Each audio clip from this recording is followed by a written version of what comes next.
Vamos a ir a la palabra de Dios. Los pequeñitos menores de 11, ¿era? ¿De 11? Los menores de 11 años pueden ir a su clase, los demás se quedan acá.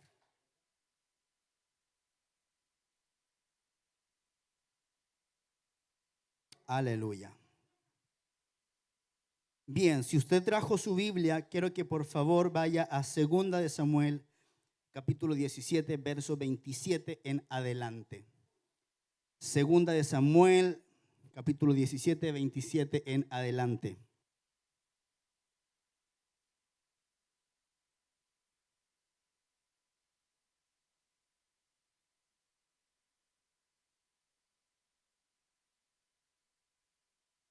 Gloria a Dios. Gloria al Señor. Bien, hoy día es 31 de octubre. ¿Cuántos saben que se celebra el 31 de octubre? Halloween dijeron por ahí. No. 31 de octubre, para los que no sepan, es el día de la Reforma. El día de la Reforma protestante. Un día como hoy, del año 1517, bastante tiempo ya, ¿verdad? Más de 500 años. Un día como hoy, de 1517, un monje alemán llamado Martín Lutero clavó las 95 tesis en la puerta de la iglesia de Wittenberg y él anunció el cisma con la iglesia católica. Amamos los católicos, yo de verdad tengo muchos amigos católicos, tengo un amigo sacerdote incluso, con el cual nos juntamos cada cierto tiempo a comer, a tomarnos un café, a almorzar, conversamos de las cosas del Señor, yo lo considero mi hermano en Cristo, pero creo que hay cosas de la iglesia católica que nos separan de ellos, algunas cosas, ¿verdad? La idolatría, bueno, y un montón de cosas. Y en ese entonces la iglesia en general había caído en el oscurantismo, había caído en la superstición. Los hermanos habían comenzado a pensar que poniendo una moneda en la ofrenda, ellos iban a obtener la salvación del alma. Eso es un poquito de historia. Había un monje, había un encargado, un emisario de parte del Papa de Roma, que lo que hacía era predicar en todas partes porque estaban juntando fondos para poder construir la catedral de San Pedro. ¿Cómo se llama la de San Pedro? ¿Catedral? No, se llama Basílica, gracias. La Basílica de San Pedro. En ese entonces se estaban juntando los fondos. Entonces se había llegado a cualquier cosa, a predicar cualquier cosa con tal de atraer fondos. Parecido a lo que se ve en tantas iglesias hoy en día, ¿verdad? De pacte acá, ofrenda acá. Bueno, nosotros no hacemos eso, para la gloria del Señor. Creemos que el diezmo y la ofrenda son bíblicos, pero nunca vamos a manipular para obtener dinero en esta casa. Amén.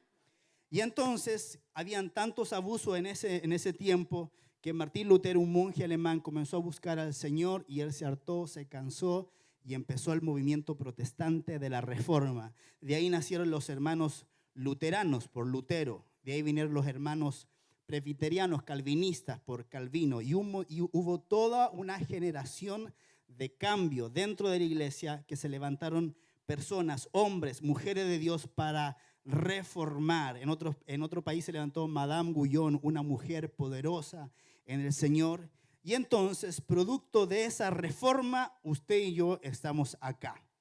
Amén.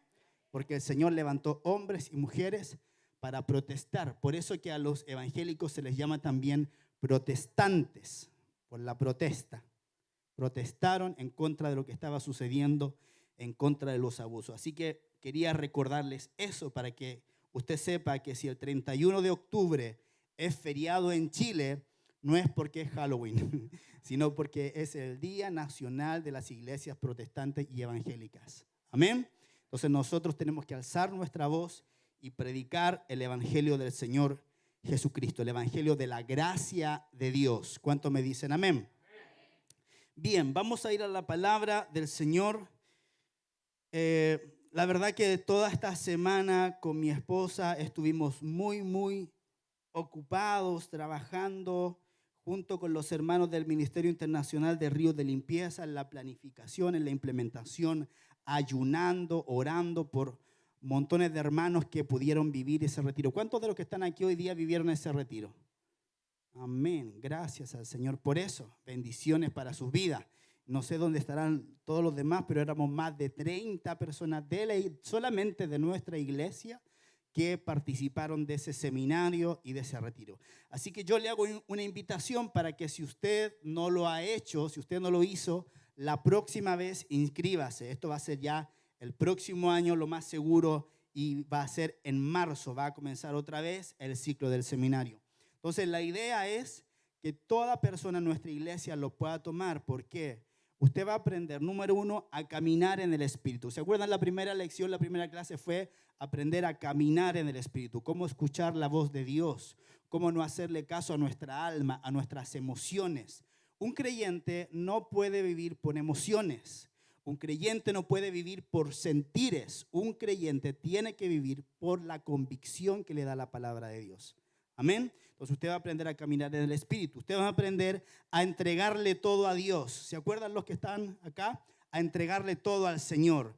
Entregarle su vida, sus finanzas, entregarle su familia, su trabajo y poner al Señor en primer lugar. Y por último, si no me recuerdo cuál era, caminando en el Espíritu, entregando a todo Dios y hablar palabras de vida. Esa era la tercera sesión. ¿Se acuerdan que comprendimos y aprendimos que nuestras palabras son semillas? Entonces todo lo que usted va a vivir en su vida es resultado de lo que alguien ha sembrado en su corazón y luego nace en usted.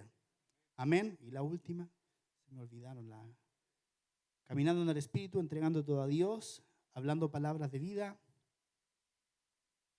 ¿Cuál más era?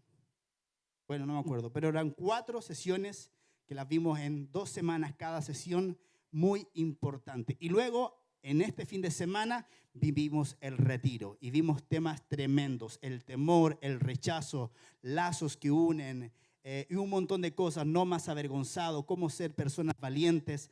Así que de verdad que yo le insto, le invito, converse usted con hermanos que vivieron el seminario y el retiro, pregúntele cómo fue afectada su vida. Yo conversaba hoy día en la mañana cuando llegaba acá con algunos hermanos y les preguntaba qué les había parecido y habían recibido palabra profética, el Señor había sanado sus corazones, el Señor había transformado su vida, su corazón, su pensamiento. Así que, amado, hágalo, porque lo que usted va a avanzar entre ese seminario y ese retiro van a ser como años de haber caminado con el Señor. De verdad le digo, y usted va a leer libros completos. En este seminario nosotros leímos el libro completo de Efesios, leímos Romanos, leímos Juan, leímos gran parte de Salmos, leímos también Filipenses, me parece, Colosenses.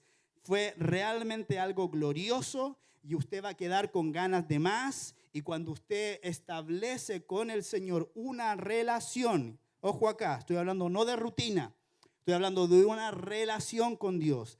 A través de la lectura de la palabra y a través de la oración, su vida es cambiada, es fortalecida y usted va a ir a un nuevo nivel en Dios. Amén. Bien, vamos a ir a la palabra. Entonces, yo le preguntaba al Señor qué podía compartir en esta mañana. A veces los pastores predicamos tanto, predicamos en la semana, hacemos discipulados, predicamos el fin de semana, nos invitan a otro lugar, que una conexión por acá, que otra reunión por allá, que si yo le contara cuántas prédicas yo tengo archivadas, porque cada prédica que yo redacto para traerle a ustedes alimento, yo la archivo. Y sin temor a equivocarme, creo que tengo cientos, debo tener unos, sin mentirle, debo tener 300, 400 mensajes ya que he predicado. Entonces, cuando uno predica tanto tiempo, o uno como que se le van acabando los temas para predicar. Y entonces uno a veces dice, Señor, voy a reciclar este mensaje, lo voy a predicar de nuevo. Total, como la gente de un domingo a otro ya ni siquiera se acuerda, que se van a acordar de lo que prediqué hace 6 años atrás, digo. Bueno, eso lo he hecho en alguna oportunidad, pero quiero que usted sepa que eso no es la regla, ni tampoco lo de este día. Pero habíamos estado tan ocupados, tan metidos en las cosas del Señor con mi esposa que no tuve tiempo. Y hoy me levanté temprano en la mañana y dije, Señor, yo necesito una palabra para tu pueblo. Hay gente que va a venir cansada, sedienta. Hay gente que va a venir luego de haber atravesado un desierto. Hermanos, nosotros vemos caras, pero no vemos corazones. Entonces, si usted no sabe lo que pueda estar pasando la persona que está a su lado. A lo mejor usted le saluda, le dice, ¿cómo está, hermano? Bien, gracias al Señor, aquí en victoria, bendecido. Pero por dentro, la misma persona que le dice que está en victoria, bendecido, prosperado, puede estar pasando un desierto. Y entonces recordé algo que el Señor nos había mostrado con mi esposa, que estamos todos los días ahí, como dicen los colombianos, bien juiciosos, estudiando la palabra del Señor. Casi todos los días disponemos 2, a veces hasta 3 horas estudiando la palabra y orando juntos. Eso ha fortalecido mucho nuestro matrimonio.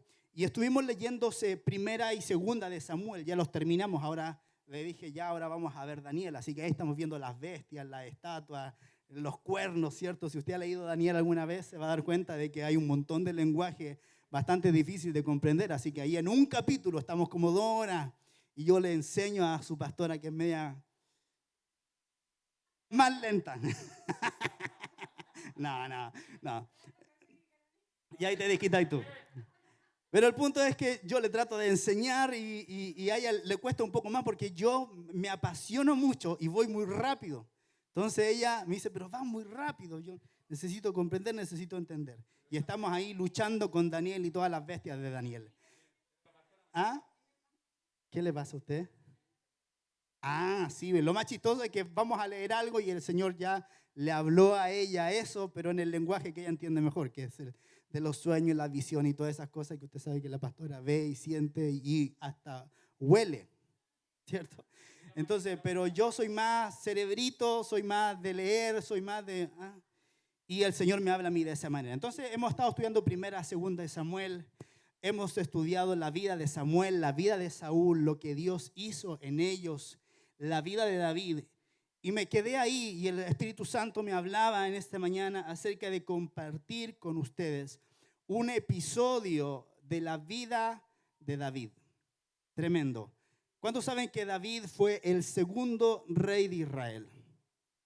El primer rey de Israel fue Saúl. ¿Se recuerdan? Cuando el pueblo comenzó a decirle a Samuel, Samuel, danos un rey. Queremos ser como las otras naciones. Y entonces Dios le dijo, bien, les voy a dar un rey. Y Dios llamó a Saúl. El problema de Saúl es que era porfiado. Ultra porfiado. Más porfiado que mi suegra, hermano. Y eso sí que es ser porfiado. No, linda mi suegrita que está acá. Hoy día le voy a invitar a almorzar, así que me va a perdonar todo. Porfiado Saúl, amados. Más porfiado que mi señora. No, a ti también te voy a invitar a almorzar hoy día, amor. Porfiado, hermano Saúl. Y entonces, como Saúl era un hombre tan porfiado, tan rebelde, Dios lo desecha. Porque si hay algo que Dios desecha es la rebeldía, es la soberbia, es el orgullo. Lo que Dios anhela es que nosotros tengamos un corazón moldeable. Diga conmigo, corazón moldeable.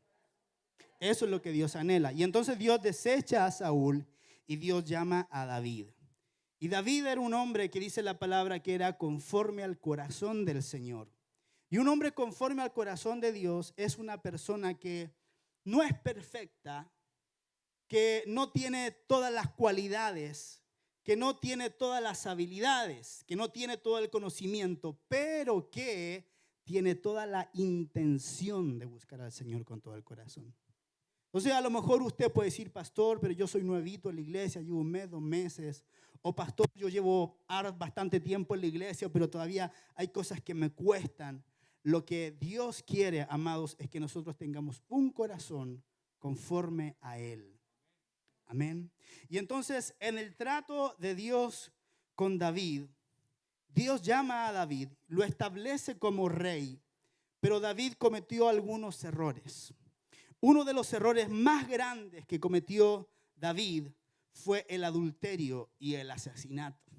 Ahora vea que David era un hombre conforme al corazón de Dios, pero él adulteró y planificó un asesinato.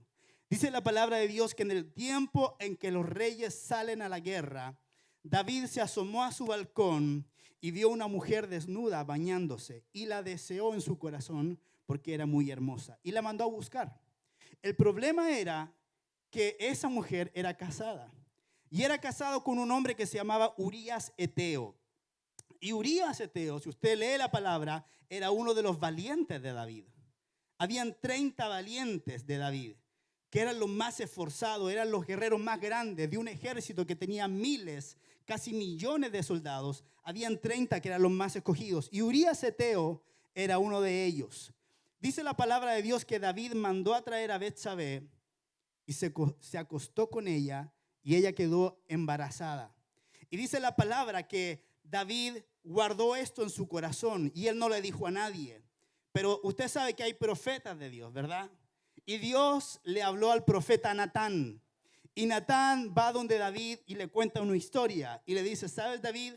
Había un hombre pobre que tenía nada más que una corderita y que era como una hija para él. La alimentaba, dormía en su regazo y era como parte de la familia. Pero hubo un hombre rico que recibió una visita y no queriendo matar ningún cordero de sus ganados, tomó la corderita de este hombre y la mató y se la sirvió en el plato a sus invitados.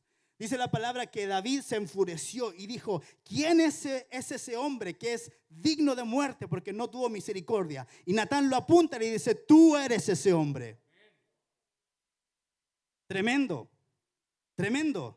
Le dice, tú podías tomar cualquier mujer que tú hubieras querido, pero te fijaste en la mujer de Urías Eteo. Y el Señor le dice de esta manera, por cuanto has pecado de esta manera, David, yo hoy te digo que nunca jamás la espada y el mal se apartarán de tu casa. Bueno, me da escalofrío cuando yo leí eso. Nunca más. ¿Y sabes qué, David? De tu misma casa se va a levantar gente que va a dormir con tus mujeres a plena luz del día y a vista de todo Israel. Tremendo. Dice la palabra de Dios que el niño que concibió con Betsabé se enfermó muy gravemente. Y David se arrepintió. Le dijo, Señor, ten misericordia de mí, ten misericordia de este niño. Ayunó, durmió sobre el suelo en cilicio, en ceniza, y se humilló delante de Dios. Y Dios lo perdonó. Pero el Señor le dijo, David, esto tiene consecuencias. Y el pequeño murió. Luego dice la palabra de Dios que David consoló a Betsabé por lo que había pasado. Y en el intertanto, cuando ocurrió todo esto, para sacarse el cacho, David mandó que a Urías Eteo lo pusieran al frente de la batalla para que muriera en medio de la batalla. Y así ocurrió. ¿Sabe qué? Le voy a decir lo siguiente. Dios perdona todos nuestros pecados, pero muchas veces tenemos que cargar con las consecuencias de nuestra desobediencia.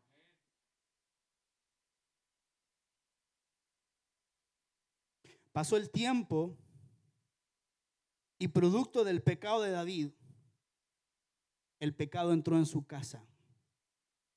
Y dice la palabra de Dios que David tenía varios hijos. David tenía 7 mujeres en el tiempo en que los hombres podían tener 7 mujeres. Nadie me sonríe debajo de la mascarilla, varones. Eso era antes, ya no se permite, ¿ok? Una nomás. Ahí está mi única.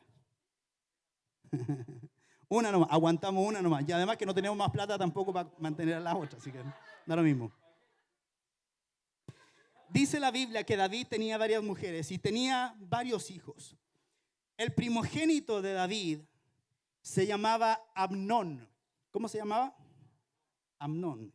Y el tercer hijo de David se llamaba Absalón. Y David tuvo varias mujeres. Ahora, David también tuvo una hija que dice la palabra de Dios que era muy hermosa, que se llamaba Tamar. Y Tamar era hermana de papá y de mamá de Absalón. Quiero que me ponga atención con esto, ¿ok? Tamar era hermana de papá y de mamá, o sea, de David y de su madre. Tamar era hija de David y de la misma mujer. En cambio, Amnón era hijo de David, pero de otra mujer. ¿Se está entendiendo? Entonces dice ¿perdón? Media hermana. Entonces Tamar era hermana de Absalón y media hermana de Amnón. Dice la palabra que Amnón se enamoró de Tamar en forma terrible. De tal manera que un amigo le dijo, un amigo de Amnón le dijo, Amnón, hijo del rey, ¿por qué estás enflaqueciendo así? O sea, el tipo ya ni comía ya de lo enamorado que estaba. Aquí hay algunos que se enamoraron, pero les fue al revés. O sea, hemos engordado, ¿verdad? ¿Sí o no? Pobre Pochi. Y pobre de mí también. Mire, el otro día me pesé. Estoy 10 kilos pasado de lo que pesaba hace un tiempo atrás. Y se nota. Te reprendo, Freddy. Ato tu lengua ahora. En el nombre del Señor. Ya, y entonces, ¿en qué estamos? En que se enamoró, Amnón se enamoró de Tamar. Y este amigo de Amnón le dijo, mira, hácete el enfermo. Hácete el enfermo, acuéstate, hace como que te dio, no, coronavirus no, porque eso era contagioso. Hace como que te dio algo, una enfermedad, cualquier enfermedad. Y dile a tu papá, al rey David, que mande a Tamar para que te cuide y para que te haga unas tortitas fritas. Y él lo hizo así. Habló con su papá David y le dijo, papá, estoy enfermo. Y David lo visitó a Amnón, lo fue a ver, se hizo el enfermo, David le creyó. Y Amnón le dijo, manda por favor a mi hermana Tamar a que venga acá y que me haga de comer y yo pueda comer de su mano. Y Tamar fue. Y este hombre, cuando Tamar estaba ahí, hizo salir a todos. Y cuando ella le fue a dar de comer, le dijo, ven hermana mía, acuéstate conmigo. Y ella dijo, no hermano mío, porque no se hace así vileza en Israel. Le dijo, habla con mi padre David, que él no me va a negar a ti. Recuerda que eran medios hermanos y en ese entonces sí se podía. Pero dice la escritura que él la forzó, pudiendo más que ella, y se acostó con ella y se aprovechó de ella. Y la pobre Tamar se fue gritando. Dice la palabra que en ese entonces las princesas, las hijas de los reyes, usaban unos vestidos muy hermosos de colores con mangas grandes. Ella rasgó su vestido, salió gritando, echándose polvo sobre su cabeza y se fue gritando por lo que su hermano Amnón había hecho. Y fue donde su hermano Absalón. Y Absalón le dijo, ¿qué te pasó, hermana mía? Y él le dijo, Amnón, nuestro hermano, me violó. ¿Sabe qué? Cuando esto ocurrió, amados, luego pasó mucho tiempo. Quiero comentarle qué fue lo que pasó.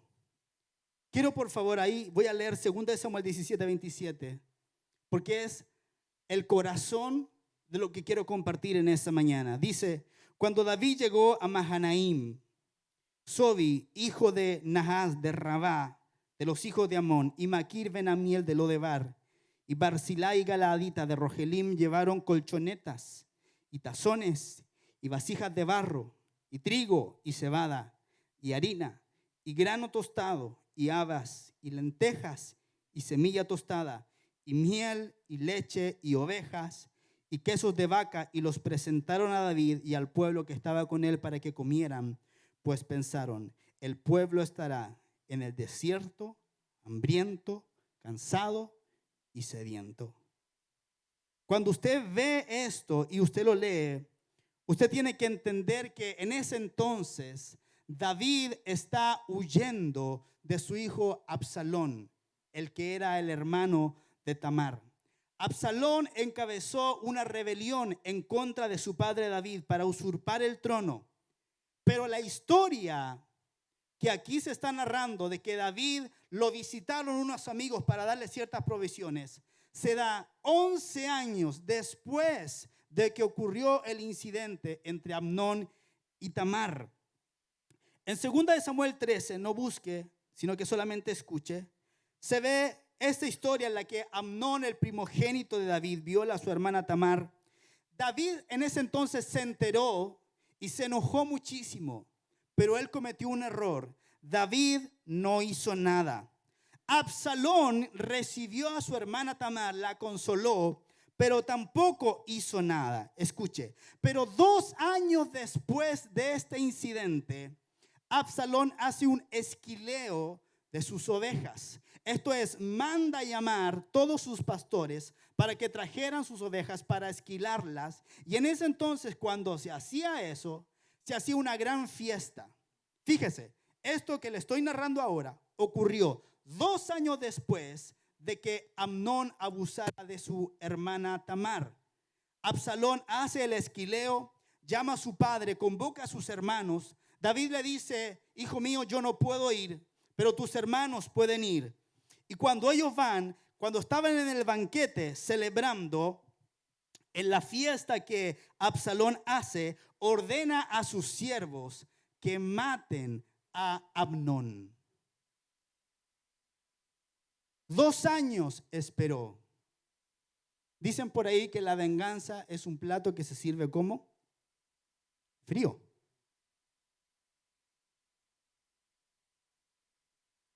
Y hay un dicho por ahí que don Ramón le decía al Chavo del 8. ¿Cuál es? La venganza nunca es buena, mata el alma y la envenena. Usted se la sabe como si fuera Juan 3:16. ¿Ah? La venganza nunca es buena, mata el alma y la envenena. Y escuche, Absalón mató o mandó a matar a su hermano Amnón. Y Absalón no operó en justicia, sino que operó en venganza. Pero porque David fue negligente. David no hizo nada. Bueno, cuando esto ocurrió, Absalón huyó donde su abuelo Talmai, que era el rey de otra región que se llamaba Jesur. La mamá de Absalón era Maaca, que era la hija del rey de Jesur que se llamaba Talmai. Y Absalón estuvo con él durante 3 años. Fíjese, ya han pasado, ¿cuántos años? 5, ¿verdad? La violación de Tamar. 2 años después, Absalón mata a Amnón y luego Absalón se esconde en Jesur con su abuelo, el rey de Jesur, Talmai, durante 3 años. En 2 de Samuel, uy, se me pegó esto. Denme un segundo, por favor. En 2 de Samuel, dice la palabra del Señor que había un general del ejército de David que se llamaba Joab. Y Joab convence a David para que Absalón vuelva a Jerusalén. Pero este no vuelve a ver a su padre David hasta 2 años más tarde. Joab convence a David para que mande a llamar a su hijo Absalón de vuelta. Entonces, pero Absalón vuelve, pero recién luego de 2 años de haber llegado a Jerusalén, recién ahí él ve el rostro de su padre David. Y luego, durante 4 años, Absalón se dedicó a robar el corazón del pueblo. Dice la palabra de Dios que Absalón se ponía a la entrada de la ciudad. Y en ese entonces las personas venían para que el rey les hiciera justicia. Y entonces venían las personas y Absalón se ponía ahí en la puerta y decía, ¿a qué vienes? Y le exponía su caso. Y Absalón decía, oh, ¿quién me diera a mí ser el juez de Israel, ser el rey? Ciertamente yo les haría justicia. Absalón estuvo haciendo esto durante 4 años, robando el corazón del pueblo, para que no fueran a David, sino que para que vinieran delante de él. Entonces, haciendo el resumen de estos hechos, Amnón viola a Tamar. Pasan 2 años y Absalón mata a Amnón y huye a Jesur. Allá está durante 3 años. Luego Absalón vuelve a Jerusalén. Pero recién pasados 2 años, Absalón ve a David. Cuando Absalón ve a David, él comienza a robar el corazón del pueblo durante 4 años. Al final de los cuales Absalón se rebela contra su padre David. Entonces, desde que Amnón viola a Tamar hasta la rebelión de Absalón, pasaron 11 años. Cuando uno lo lee así a la rápida, piensa que una situación fue un día y que la próxima semana o en 2 meses más viene la rebelión. Pero pasaron 11 largos años en los cuales Absalón permitió que esa semilla de amargura no resuelta causara rebelión en su corazón.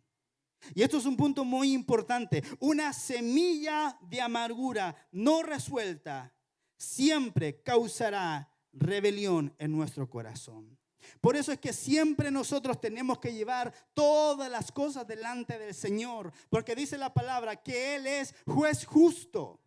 Si Absalón hubiera ido delante de Dios y hubiera dicho: Padre, mira lo que ocurrió, este hombre violó a mi hermana, yo le aseguro que la historia hubiera sido muy diferente. Pero también tenemos que recordar que David había pecado con Betsabé, y a causa de eso fue que Dios le dijo: algo va a ocurrir en tu futuro.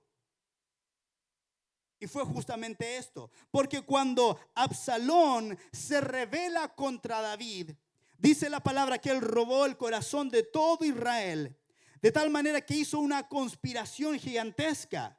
Y uno de los consejeros de David, que dice la palabra que se llamaba Aitofel, cuyo consejo era como el consejo de Dios, era un hombre muy importante. Incluso él, la mano derecha de David, se confabuló con Absalón, de manera que David quedó prácticamente solo. Y cuando llegó a sus oídos que Absalón se estaba rebelando, David huyó de Jerusalén, y Absalón tomó el control de Jerusalén.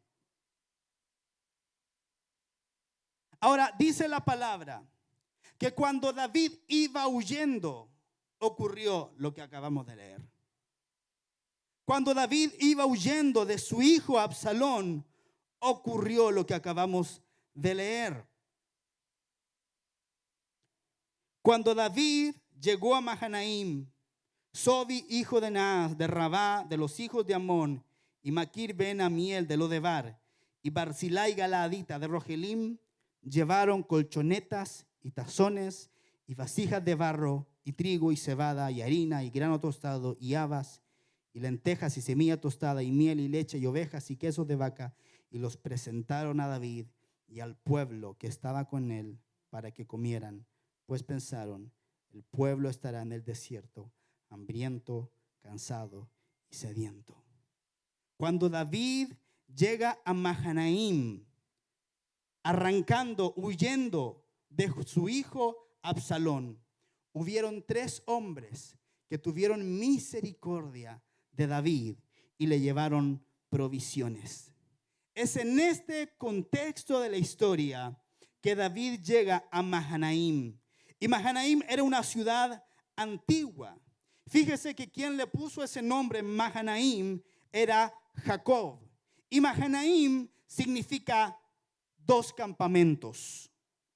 Génesis 32 del 1 al 2 dice: Jacob siguió su camino y le salieron al encuentro ángeles de Dios. Y dijo Jacob cuando los vio: campamento de Dios es este. Y llamó el nombre de aquel lugar Mahanaim. David llega a un lugar en el cual cientos de años antes Jacob, aquel que luchó con el ángel de Jehová en Peniel, le puso ese nombre. Y le puso ese nombre porque cuando llegó le salieron al encuentro en ese lugar ángeles de Dios. Y dijo: este lugar se llama Mahanaim, se llama 2 campamentos, porque estaba tanto un campamento de humanos como un campamento de ángeles, el campamento de Dios. Entonces Mahanaim es un lugar de encuentro con Dios. Muchas veces Dios permite que nosotros pasemos por ciertas crisis en nuestra vida, porque Él nos quiere llevar a un encuentro con Él. Muchas veces Dios va a permitir que te ocurra lo que le ocurrió a David. Muchas veces vas a estar huyendo de situaciones o de enfermedades o de amigos que te han traicionado o de un esposo que te ha traicionado. Cualquier cosa puede ser. ¿Y Dios por qué permite esas situaciones? Porque quiere tener un encuentro con nosotros en Mahanaim. Mahanaim es un lugar de encuentro con Dios.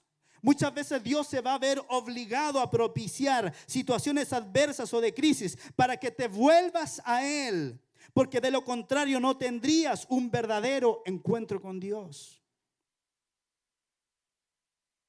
¿Cuántos conocieron al Señor en medio de una crisis?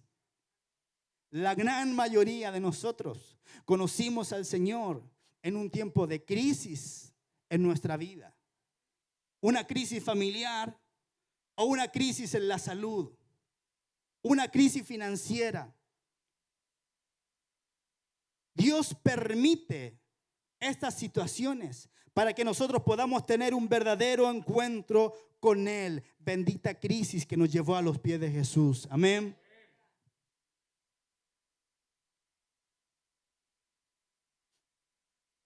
Quiero enfocarme ahora en las personas que llevaron provisiones a David. Eran 3 hombres. El primero se llamaba Sobi, de Rabá, de los hijos de Amón, del pueblo de los amonitas. El segundo se llamaba Maquir, de Lodebar, y el tercero Barzilai, de Rogelim. David fue ayudado por amigos inesperados. Sobi significa el que lleva cautivo. Yo no quiero ser amigo de una persona que lleva cautivos a otras personas.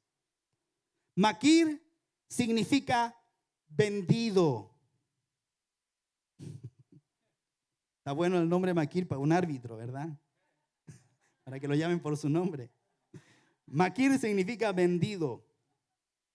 Y Barzilai significa hecho de hierro. Una persona que es hecha de hierro es una persona que no tiene sentimientos. ¿Conoce usted el cuento del mago de Oz? ¿Se acuerda usted del hombre de lata? Quería tener un corazón, ¿se recuerdan? Entonces David es ayudado por amigos inesperados. De uno que lleva cautivo a otras personas, de otro que es un vendido y de otro que no tiene corazón. ¿Sabes por qué? Porque Dios va a usar a quien tú no crees que pueda ayudarte para bendecirte. Y para que entiendas que Él puede usar a quien Él quiera, a quien tú no esperas, para bendecir tu vida. Amén. Estos hombres identificaron cuál era la condición de David. Dice la palabra que David estaba en el desierto, hambriento, cansado y sediento. Yo no sé cuál es la condición en la que tú has venido en este día, pero puede ser, muy probablemente, que tú estés en el desierto, hambriento, cansado y sediento.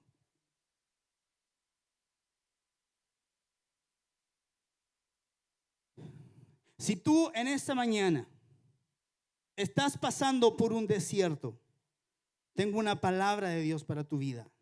El desierto no es tu destino. El desierto es solamente una estación. Si tú estás viviendo en un desierto espiritual en este día, si tú estás viviendo en un desierto familiar en este día, el desierto no es tu destino. El desierto es solamente una estación. ¿Cuántos me dicen amén? Porque eso significa que no vamos a morir en el desierto, pero que ciertamente el desierto es necesario para que podamos valorar. Amén. El desierto es el lugar en el que Dios prueba nuestro corazón para que podamos saber qué es lo que hay en nuestro corazón. Cada vez que Dios nos prueba, amados, ¿cuántos pueden decir a lo mejor en esta mañana, yo estoy en medio de una prueba? ¿Hay alguna mano que se pueda levantar?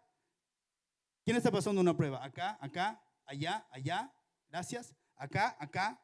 Están pasando una prueba. Cada vez que nosotros pasamos por una prueba o que Dios nos prueba, no es porque Dios quiere saber lo que hay en nuestro corazón, porque Él ya lo sabe, sino que lo que Él quiere hacer es revelar nuestro corazón a nosotros mismos, para que sepamos qué es lo que hay ahí.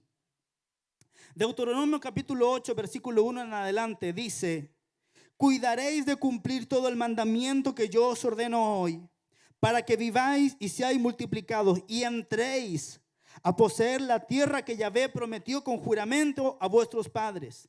Te será recordado todo el camino por donde Yahvé tu Elohim te ha guiado en el desierto, para humillarte y probarte, para saber lo que había en tu corazón, si guardarías o no sus mandamientos.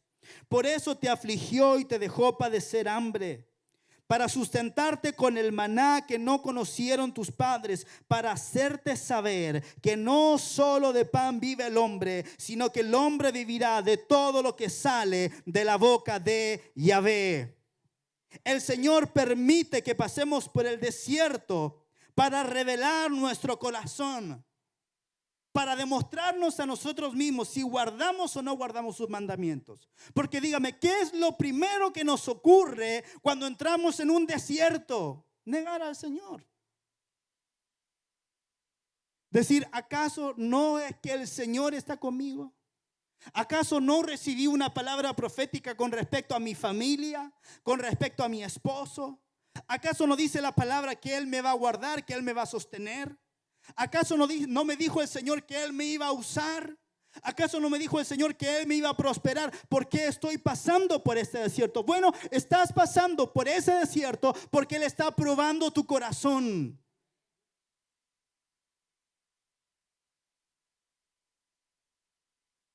Porque Dios no va a hacer entrar a la tierra prometida a todo el mundo, sino a aquellos que han pasado por el desierto y lo han superado con éxito. Entonces, amado, si tú estás pasando por una estación de desierto, tú tienes que saber que el desierto no es tu destino, que el desierto es solamente una estación. Y eso te tiene que dar esperanza. Porque dice la palabra que pensamiento de bien y no de mal tiene el Señor para nosotros, para darnos un futuro y una esperanza. Cuando tú has perdido la esperanza, tú lo has perdido todo.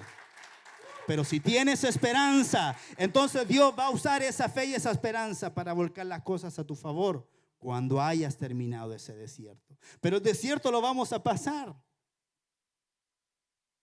Yo he pasado muchos desiertos en mi vida.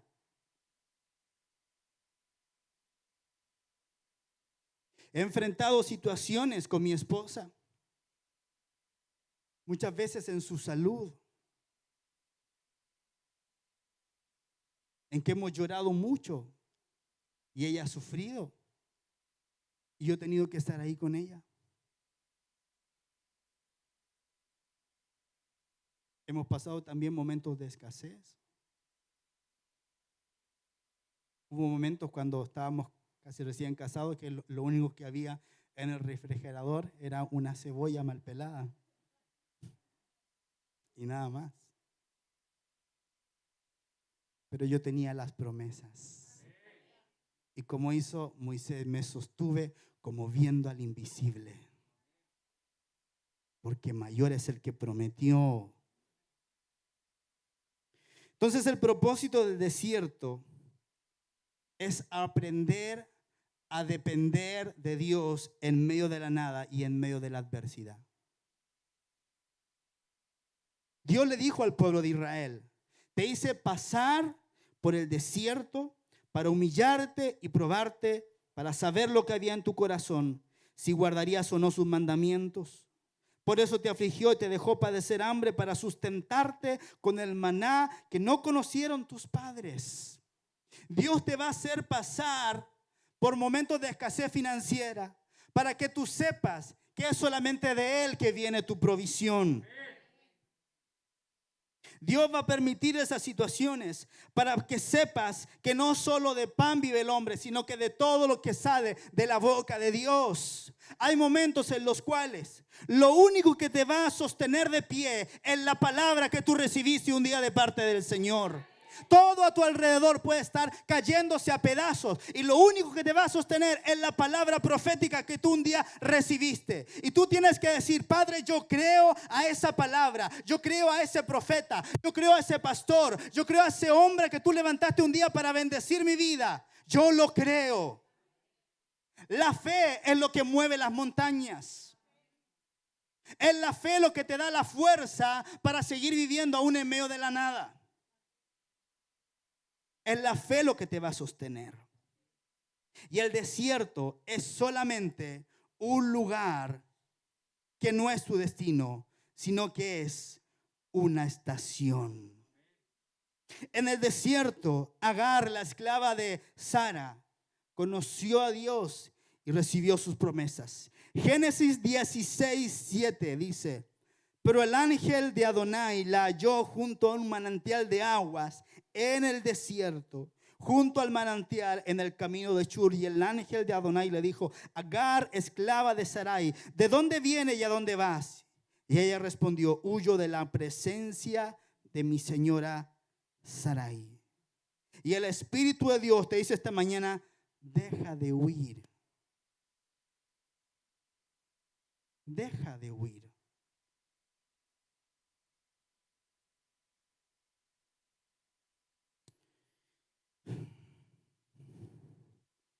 Agar conoció a Dios en el desierto. En el desierto fue que José pasó una temporada después que fue vendido por sus hermanos. Dice Génesis 37:22. Y añadió Rubén: no derraméis sangre, arrojadlo en esta cisterna que está en el desierto, pero no extendáis la mano contra él. José tuvo que pasar una temporada en el desierto, pero el desierto no era su destino. El desierto era la estación. Su destino era ser el hombre más poderoso de Egipto. Israel pasó 40 años en el desierto antes de entrar en la tierra prometida. Dice Josué 5:6: pues Israel había peregrinado en el desierto 40 años, hasta que toda la gente de los hombres de guerra salió de Egipto fue consumida, por cuanto habían desobedecido los mandamientos de Elohim. Por eso Adonai determinó que no vería la tierra que juró que nos daría, una tierra que fluye leche y miel. No todos entraron en la tierra prometida. Hay gente que muere en el desierto, pero yo creo con todo mi corazón que tú no morirás en tu desierto, sino que vivirás para ver la gloria de Dios en tu vida. Amén. Pero es en el desierto que debe morir todo aquello que Dios demanda que muera para que tú puedas entrar en tu tierra prometida. Hay cosas en tu vida que tienen que morir. Tienes que morir al orgullo. Tienes que morir a la soberbia, tienes que morir al pecado, tienes que morir a la vanagloria, tienes que morir al no arrepentirte, tienes que morir a tantas cosas en tu vida. El apóstol Pablo dijo: con Cristo estoy juntamente crucificado, y ya no vivo yo, sino que Cristo vive en mí, y la vida que ahora vivo en la carne la vivo en la fe del Hijo de Dios, que me amó y dio su vida por mí. Esa es la vida que nosotros tenemos que vivir. Jesús no dijo: síganme y yo les voy a dar una vida fácil. Jesús no dijo eso. Jesús dijo: el que quiera venir en pos de mí, niegue a sí mismo, tome su cruz y sígame. Ese es el verdadero evangelio de Jesucristo. Ahora también el mismo Señor Jesús dijo: el que me sigue a mí va a recibir de todo, pero con persecuciones. O sea, esto es: hasta que tú llegues a tu tierra prometida, van a haber gigantes que tú tienes que derribar. Pero el Señor estará dándote la fuerza y el poder para derribar toda adversidad en el nombre poderoso de Jesús. Y entonces David, al huir de Absalón, se encontraba ¿dónde? En el desierto. Y las otras características eran consecuencia de estar en el desierto: hambriento, cansado y sediento. Ahora escucha: cuando tú sales del desierto, también sales de las consecuencias de ese desierto. Amén. Entonces, lo primero, que David se encontraba en el desierto. Lo segundo es que David se encontraba hambriento. Pero dice la escritura en Juan 6:35: Jesús les dijo: yo soy el pan de vida. El que a mí viene nunca tendrá hambre, y el que cree en mí no tendrá sed jamás. La salida para tu desierto se llama Jesús de Nazaret. La salida para el hambre que tú tienes hoy día se llama Jesús de Nazaret. Lo tercero es que David se encontraba cansado. Pero la palabra dice en Mateo 11:28, venid a mí todos los que estáis trabajados y cargados, y yo os haré descansar. Así que si tú estás cansado de vivir en esta mañana, Jesús te quiere dar una nueva vida, te quiere dar fuerza y Él te quiere hacer descansar. Él dijo, vengan a mí los cansados, los trabajados, los agobiados, yo los haré descansar. Ven a Jesús en esta mañana. Número 4, David estaba sediento. Pero Isaías 55:1 dice, a todos los sedientos, venid a las aguas. Y los que no tienen dinero, venid, comprad y comed. Venid, comprad sin dinero y sin precio vino y leche. Así que si en esta mañana tú te encuentras en un desierto, si tú estás cansado, si tú estás hambriento, si tú estás sediento, ven a Jesús. Ven a Jesús y entrégate a Él. Usted me dirá, pastor, hace 5 años que conozco a Jesús. ¿Tengo que ir a Él otra vez? Escúcheme, todos los días. Escúcheme, todos los días. Usted y yo podemos tener una cita con Jesús. Todos los días usted puede doblar sus rodillas y estar con Él. ¿Sabe cuál es el problema? Que tenemos tiempo para todo, menos para Él. Tenemos 7 días de la semana. 5, 6, los dedicamos totalmente al trabajo. Y un día, 2 horas, 3 horas, nos cuesta entregárselo al Señor.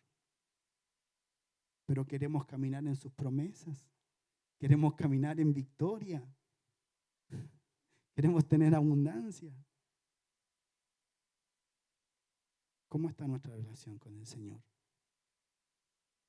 Yo quiero que en esta mañana se levante una iglesia apasionada por su Señor.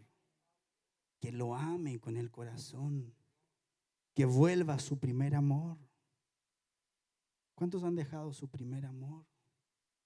La gente dice, oh pastor, cuando yo recién conocí al Señor, el Señor me hablaba, escuchaba su voz, era todo tan lindo. Y ahora, no, ahora estoy seco, como que Dios no me habla, el Señor no me contesta. Y yo pregunto, ¿quién se alejó?